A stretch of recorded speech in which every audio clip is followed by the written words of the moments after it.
Hello दोस्तों, नमस्कार। कैसे हो? आज हम बताने का प्रयास करूँगा सुल्तानपुर के जो कवि हैं, देखिए जो सुल्तानपुर के कवि हैं त्रिलोचन शास्त्री।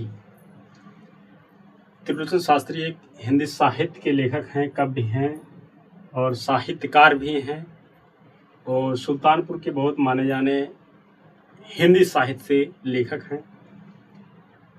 इनका जन्म होता है, चलो इनके बारे में बताने का प्रयास करें। इनका जन्म होता है 1917 ईस्वी में कटघरा चिरानी पट्टी, जिला सुल्तानपुर, उत्तर प्रदेश में इनका जन्म होता है।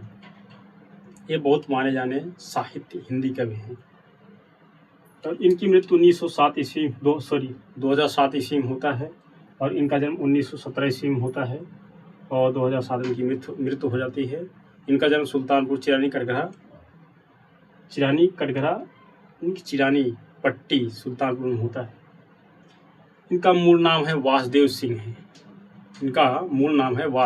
है। और इनका उपनाम है त्रिलोचन जी है। इनका उपनाम क्या है? त्रिलोचन है। और ये बहुत माने जाने हैं, ये एग्जाम में भी आते रहते हैं।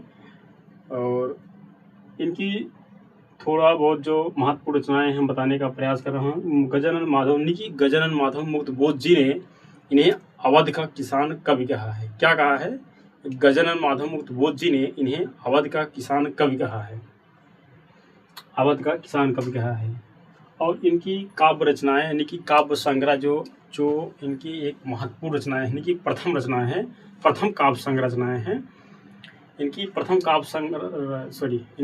काव्य संग्रह क्या है? धरती है, जो 1945 ईस्वी में प्रकाशित हुआ था। इनके द्वारा काव्य रचनाएं, इनकी काव्य संग्रह 1945 ईस्वी में, धरती 1945 ईस्वी में प्रकाशित हुआ था। धरती इनकी काव्य संग्रह है। धरती 1945 ईस्वी में प्रकाशित होता है इनके द्वारा।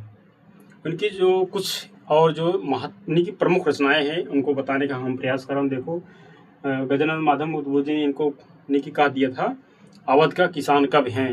ये अवध का किसान कवि हैं, जो अवध क्षेत्र से लगाते हैं, जैसे अयोध्या के आसपास में जो जितने जिले लगाते हैं, अवध के किसान कवि हैं। और इनकी प्रमुख रचनाएं धरती 1945 ईस्वी में है। हम ज़्यादा बताने का प्रयास नहीं कर, अगली वीडियो में बताएंगे। इनका थोड़ा ही रचना लिखे हैं। धरती 1945 ईस्वी में है। ताप के ताए हुए दिन, जो इनकी ताप के ताए हुए दिन है, बहुत महत्वपूर्ण रचनाएं हैं। परीक्षा उपयोगी है, यानी कि परीक्षाओं में पूछे जा सकते हैं।